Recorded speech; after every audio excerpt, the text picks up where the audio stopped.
Hi, this is Chelsea Campbell, and this is my case study for AEP 855. So, this case study was about the assistant principal, Richard, at Rocket Junior High, had worked hard to build a relationship with the leader of a tough group of students, James. James was being called down to discuss his third tardy. While on the way, he asked David, who is an honors student, to hold something for him. A teacher witnessed this interaction and immediately told Richard. The assistant principal, along with the school officer, questioned both students. It turns out James had forced David to hold his brass knuckles in the interaction. By law, that means the officer had to arrest both students since they were in possession of a weapon on school property. And by school board policy, both boys were to be expelled for 45 days. Richard did not like this since James admitted he forced David, putting Richard into a bind.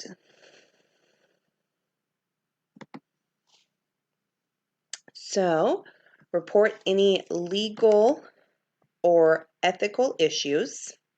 So, the first legal issue is that two students were in possession of a weapon on school grounds. So both students are taken to the youth detention facility. They're essentially arrested by the officer. The ethical issue, one student was threatened into carrying this weapon, but according to the school policy, he is to receive the exact same punishment. So Richard decides to only expel James since David was the victim in this situation. Then the other ethical issue that comes up is that the director of secondary education has requested that Richard follow the policy and expel David too, despite Richard's refusal to do so. So now he is disobeying his boss and will more than likely face consequences for that. So Section 3, synthesize all of this. The school bully threatened another student into holding a weapon, but because of the law and school policy, both students are taken to the youth detention center and are to be expelled for 45 days. All right, so what are the facts that we know? So the people involved, we have the assistant principal, Richard. We have James, who is the known school bully, the leader of the South Side. David, who is an honor student considered to be a victim by the assistant principal, Richard, and then the school police officer. We also have the teacher who witnessed this interaction. We want to go to her, and we have the director of secondary education that tells Richard he's going to be written up if he doesn't actually follow the school board policy. So the school hallway is where the exchange of the weapon happened. Richard's office is where both the students are questioned and essentially arrested. Then there's the youth detention center where both students are taken there and the parents had to pick them up from. So program, this is a public junior high. James is 15 and David is 13. Okay, we need to review and prioritize the facts. So stakeholders should be informed of the weapon on school property. Should always make sure that people are aware of any kind of weapon that happened and that things were handled properly and no harm was done to any students. Parents of each of the students were informed of the situation and how it must be handled by law. They were also informed of the school's zero tolerance policy. In my personal opinion, I feel like more information needed to be collected to make any kind of decision. With the immediate arrest and removal of the students, the principal did not even have a chance to question the students individually to get the full story. Some questions I have is, was David even aware of what he had? Did he know that that was a weapon? I mean, it's junior high, so there's a chance that he doesn't even know what brass knuckles are. Was it wrapped up in a towel and he had no idea what it was? Did James know David? Were they friends? Or was David just the unlucky person that he passed in the hallway on the way to the principal's office? What was James planning to do with the brass knuckles? He says he was going to take care of some business later. Did that involve another student? Is this going to be an issue when he comes back from being expelled? Am I putting another student at risk by not actually finding out more about this information. I feel like there's way more information that I need to make a full decision.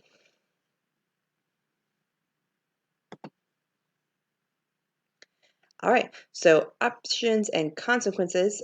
So I just would like to note that the assistant principal has no control over both students being removed, arrested, and taken to the youth detention center. That is by law, and the officer must do his job.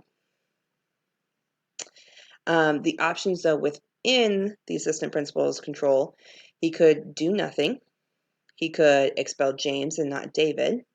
He could expel both boys, or he could gather more information.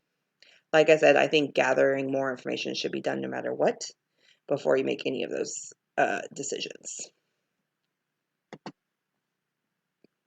All right, so evaluating our options. So if we do nothing, then he's going to maintain a good relationship with James, and David will not get punished. Stakeholders will not be happy to find out a student received no punishment for having a weapon on school property, and that violates the school policy. Expel James and not David allows an honor student to continue a successful path. The relationship with James will be broken. Stakeholders will be pleased with a punishment for a weapon, but this violates the school board policy. Expel both ruins the relationship with James and might ruin David's path to success. Stakeholders will be happy with following the school board policy.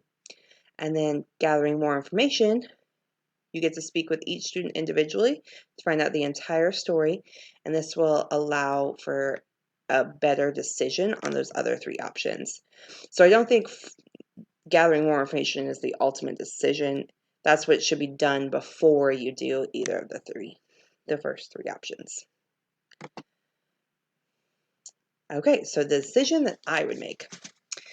First, like I've said many times, my first decision would be to gather more information. I need to know more about the interactions and intentions. It escalated too quickly without ever having a chance to break it down into all of the facts.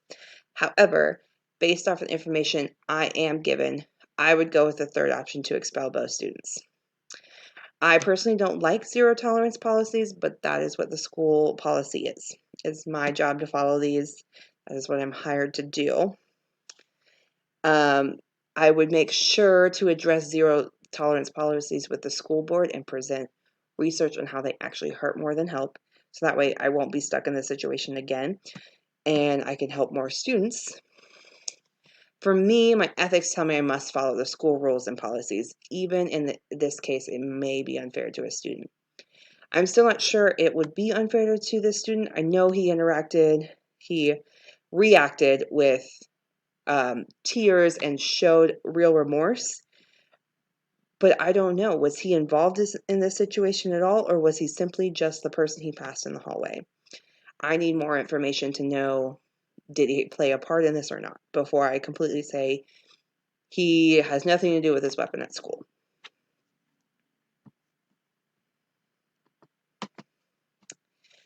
All right, so implementing the decisions.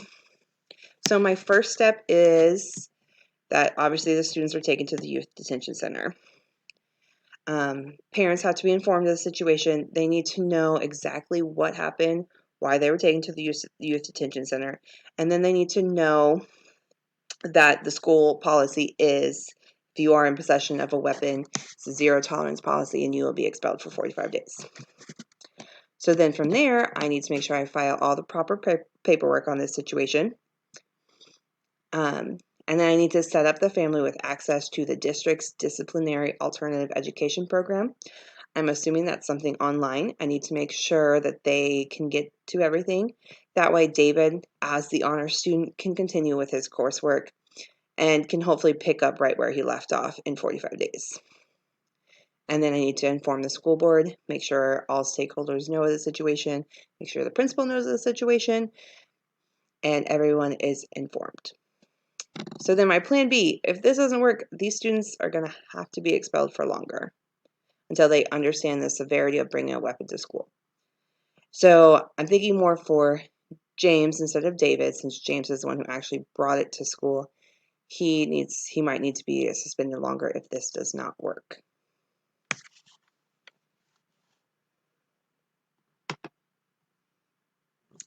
Okay, so some additional questions to answer. What steps should be taken to ensure that others are acting ethically? So you should make sure that you are displaying ethical behavior. Like I said, I would follow the school board policy. That is what I have to do. And I do need to make sure that students are punished for bringing weapons to school.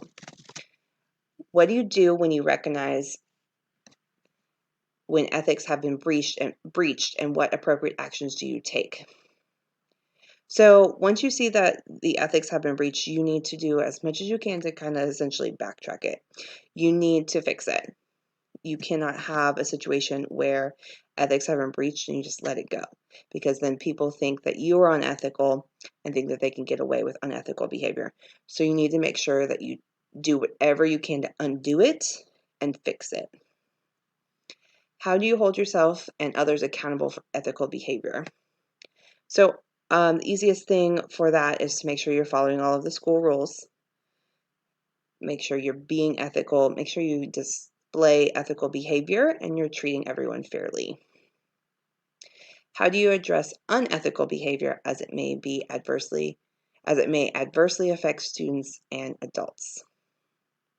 So you need to do what you think is right. We all have that inner compass.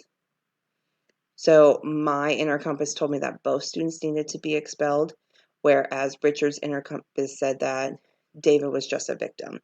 So you'll feel more comfortable at the end of the day if you listen to your own personal compass.